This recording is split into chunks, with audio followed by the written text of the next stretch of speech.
Gjithashtu, terapistët filluan që t'u jepnin këshilla pacientëve të moshës së tretë që kishin kaluar një strok ose kishin aftësi njohëse të kufizuara, të bënin disa herë praktika mendore në ambientet e tyre të shtëpisë.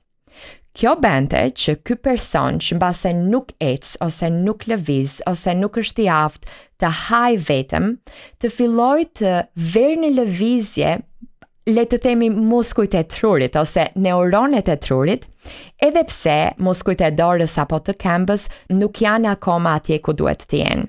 Terapistët panë që zhvillimi ishte shumë herë më i shpejtë dhe terapia shkonte shumë herë më mirë kur pacienti përdorte praktikën mendore, por gjithashtu pacienti ishte i sigurt sepse pacienti nuk po ecte dhe nuk kishte mundësi për të rënë ose nuk po bënte lëvizje fizike që mbase preknin sigurinë e tij. Praktika mendore tashme prej shumë studimesh është provuar të jetë një praktikë shumë efektive.